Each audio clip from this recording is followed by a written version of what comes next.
What's up guys, Joe here, back with my girl K-God. I got a great activator for you, or like to say, glutes of glory. What I often find out with, no matter if I'm working with a top end athlete, K-God, whomever my clientele, they have something called sleepy glute syndrome, which is basically we want to wake up the posterior chain, which includes the glutes. A lot of the times, everything else is firing but that. So I'm gonna give you something that you could do before a workout, after a workout, in the middle of the workout to make sure your glutes are all keep those glutes woke. Glutes woke. So we're gonna get in a quadruped position, all right, K-God? So what that is hands underneath the shoulders, knees underneath the hips, and we're gonna start with the hip circle. So nice and big, still stabilize through that core, not going all crazy, leaning side to side and opening up through that hip, but really controlling through the glute at the top. And then you're gonna switch directions, go ahead, nice and big. Go about 15 seconds each way. Make sure you have that timer queued up on your phone and really open it up. Here you go, squeeze it, squeeze it, squeeze it. Good, switch sides for me. There we go, there we go. Good, good, good. We want full range of motion through that hip, okay? And reverse directions, let's do it. Yep, nice and big, I like it, I like it, I like it. Good, good, good. And just a pro tip, K-God's gonna go on her back, go ahead. So what you're gonna do now, you're gonna push up into a glute bridge, squeezing at the top. Wanna make sure here is going down, and your partner could put some pressure here too, that those knees don't buckle in all crazy. If you're feeling it too much kind of in your quads or your hamstrings, you wanna make sure that this foot placement is right, but you can also pull up your forefoot and push down and back through those heels and squeezing at the top. So K-God's gonna keep hitting that. Good, you got 10 more seconds, you good? 10. Yeah. Squeeze the glutes at the top, okay? Down controlled, strong thrust back up. Good, then we're gonna return to that quadruped position, you ready?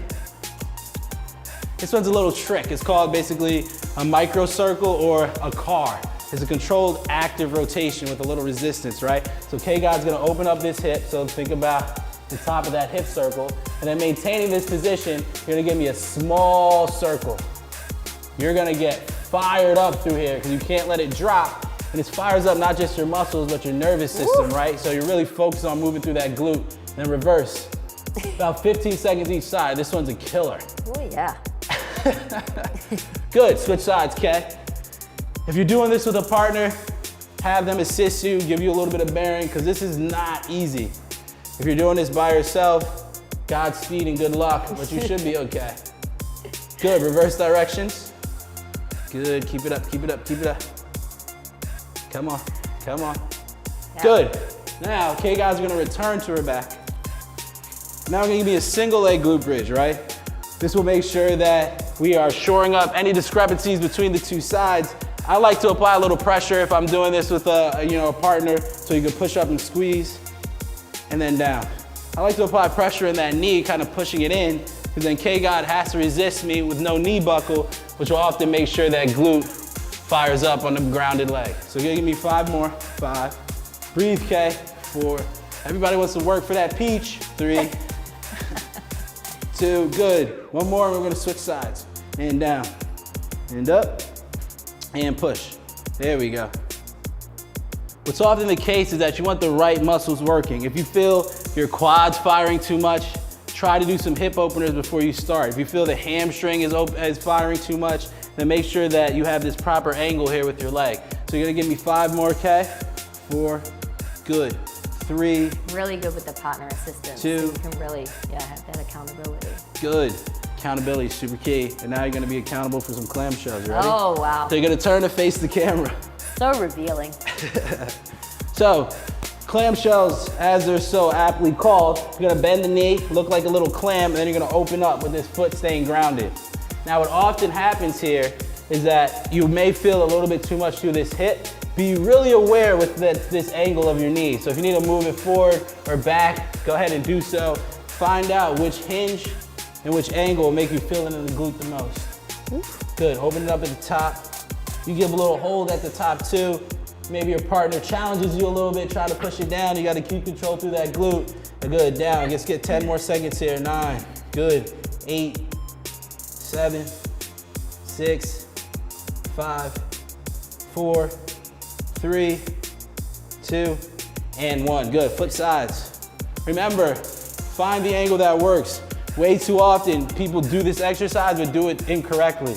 They either try to use too much resistance. Feel more than free to use a resistance band, but if it's making you compensate and fill in an area you're not supposed to, then there's no need to use it. Take it off.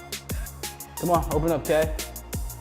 Good, remember, full range. You wanna work full range, maybe hold at the top, get used to what that feels like. Apply a little pressure. She's not letting me push her down. I don't know how she say relax under pressure, you know, down and up. That's a good song. Pressure, pressure. Surprising we don't have an album deal. 3, 2, and 1. Then you're gonna finalize this. You're gonna be back on the back, and then you're gonna hit that glute bridge once again. I want you pushing up strong, squeezing at the top, maybe even putting in a little iso hold there. You can even give a partial range if you want for just a little bit of a challenge, right down and up, and just pulsing through. We wanna make sure that we're firing at the end of this circuit. Good. You can lift that forefoot off, pushing down. There you go. I'm putting a little bit of pressure here, and you have a band at home, feel more than free to use it. That'll make sure your knees don't buckle, okay? Because your glutes are a great stabilizer, so as you're driving through, you wanna make sure your force is shifted, kind of efficiently. Come on, Kay. 10, good. 9, 8, 7, we're almost there. 6, 5, 4, 3, 2, and 1. Good, on your feet. Look, I'm telling you, that circuit, if you're looking not just to get better in the glutes, but also with everything else that you do, your squats, your deadlifts, all that. No lazy glutes here. Sleepy glute syndrome, we off that. We done. Good work, Kay.